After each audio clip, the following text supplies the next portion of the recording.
Hello everyone, welcome back to the Wonky Studio with me, Holly Rose Stones, and my big giant phone, which you'll be pleased to know is almost finished. It has been a little while since my last video, and in the meantime, between my last video and now, a lot has been happening in my life. Sadly, over the Christmas period, my Nana passed away, and it's been a bit of a hard time for obviously my family, but also the fact that we all live together. So I currently live with my parents, my mum and dad, my partner Jack, and also my nan and granddad and my auntie live next door in a barn, in a converted barn. 2 houses on 1 property. And it just means that over the past 3 to 4 months, I've sort of been helping with the caring of my Nana. My Nana had pulmonary fibrosis of the lungs. She has had it a long time, but the past 3 to 4 months she sort of went downhill, and then over Christmas sadly she passed away, and so it's been a really difficult time for us, which means that my props, my art has sort of pushed to one side. I want to start 2023 off on a really good foot because I know my Nana would love the fact that I'm still creating. When I'm creating now, all I can hear is her in my head going,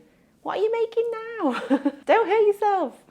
Be careful." And she'd always say, "Don't hurt yourself." And then there was one time, which you probably saw in my last vlog, where I had cut my finger on a saw. And so I went to get some supplies from their house and she was like, rolled her eyes at me. So yeah, the past 3 to 4 months have been a little bit challenging because of that. Just juggling everything, you know, keeping her comfortable, making her life easier. We've all took it in turns to sort of sleep, because she was in a hospital bed downstairs eventually. We all took it in turns to sleep with her overnight so that she could get to the toilet, and if she needed more oxygen or whatever, then we could give her it and just look after her essentially. So yeah, it's been a bit of a difficult time in this household. I am determined to live life because I feel like that sort of period and my Nana passing away has just sort of taught me that you've got to live life, haven't you? And you've got to do what you got to do. And that's what I'm doing today. So yeah, that is kind of what's been happening in my life at the moment, but I'm determined to get back to creating, and as you can see, almost finished the phone. I've got the bottom part done and I need to create the phone part. I managed to get into the studio. It's so wonky. This floor just sends me backwards. I managed to get into the studio on New Year's Eve. I came up with an idea on how to make this end bit. I bought some balloons, some huge, massive balloons, and paper mache over the top of it, but the balloon deflated and it meant the paper mache just like crumpled. So this is what I've got currently. So this was the balloon after the paper mache. And this is my half circle, half a ball. I need to come up with a solution for this. So this is what the balloon originally looked like, and then this is what it ended up like. And I think it's obviously because of the cold, but not to worry, we are cracking on. Before I go into that though, I'm going to show you what I've been up to on the telephone. If you watched my last video, you'll know that I created these buttons and it was very satisfying. So if you want to see how I made these, then go and have a look at that. I'll link it below or on the screen now. And yeah, I just basically used a little sellotape as like a spacer so that I could space these buttons evenly around. The next thing that I did was paint the buttons.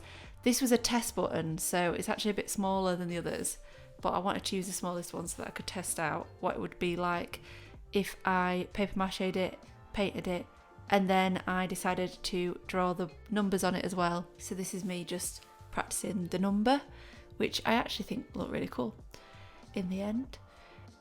I just used like an acrylic blue, darker blue paint. I spent quite a bit of time paper macheing the buttons, and they dried pretty quickly actually because I put them in front of the heater. Then I painted them the nice blue, the lighter blue actually. I asked on Instagram what you preferred, and everyone preferred the lighter blue with the darker numbers. I was thinking maybe the darker blue for the background and then the lighter numbers, but in the end, I think you were right. This was very satisfying, this process. Really loved it.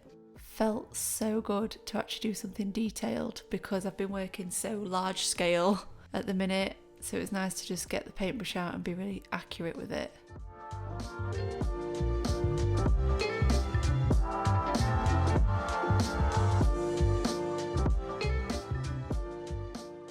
The next step was to paint the telephone, I decided to try the lighter blue as a background first.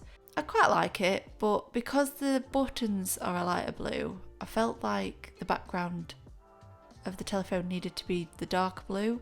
And here I am deciding that I didn't like that blue and that I was going to paint it the darker blue. You can see my backdrop in the background on the left. This is actually the colour that I really wanted this whole blue project to be, so you can see that the dark blue actually matches up quite well, which I'm very pleased about. So yeah, I just ended up painting all that blue. Had a lovely time. The paper mache kept peeling off a little bit though, but we're not going to talk about that. Then I pinned on the circle, the background for the buttons, painted that blue. Again, the paper mache just was almost peeling off at this point, but I just went with it and decided that I didn't care at this point. It's just gonna have to be what it is. I've been working on this for too long, and Photoshop will be my friend when it comes to editing this picture. I can edit out all the imperfections. Then I decided to pop the numbers on, realised that actually I'd got them in the wrong order, so changed them up. So they went from 1 to 9 or 1 to 0, but the opposite direction, because that was the same as the telephone. I felt like the blue circle wasn't standing out enough, so I went round it with like a little border of the lighter blue, and I'm so happy I did this. This really made it stand out. This paint was so thin that I had to do a few coats, but in the end I managed to do about 3 coats and it was fine. I have to say, creating those numbers was very satisfying. Originally, when I was creating the numbers, I wanted to varnish it, so I gave one a varnish, literally the number 1 a varnish, and I like it, but I wasn't 100% sure on the light. Can you see how the light catches? I'm feeling like because of the angle of the telephone, the light might catch too much, you know, like this, won't be able to see the numbers. So that depends on the lighting when I come to shoot this. But currently I've just put them on all as matte, which I'm really enjoying as well.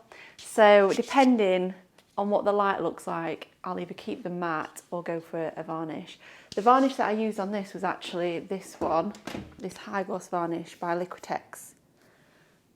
It's for acrylic, and this is actually not acrylic paint, but it's worked really well, so I'm pretty happy with that. Quite expensive for the bottle, but worth it because it actually created this nice shine, and I'm definitely going to use this in the future. So I've just titivated the circle, stuck it on. So over here I've got the piece of paper mache that I put over the balloon that deflated, and it's obviously gone all like misshaped. I wanted to see what size it was because I don't think I'm going to use this ball. I've ordered some big beach balls because I've just had a bit of a Google, bit of a research, and beach balls seem to be the best option for creating the balls. I also just had a bit of a play and painted it blue a little bit. You can't really see there, but just to see what it was going to look like, I got a bit excited. So yeah, this is my final telephone body. I'm so pleased with it. I do think I might add some bits to it once I've done the actual telephone. Hope you've enjoyed this little insight into the next stage of the phone. Next video we'll be creating the actual phone, and after that I'm going to be painting backdrop. I think I'm going to create a few little mini props to go within this. I was thinking of creating some butterflies to add to the telephone, like my green project, just to tie it all in a little bit, and then I'm going to shoot. So fingers crossed it will happen in the next couple of weeks. But yeah, thanks for watching. See you in a bit. Bye.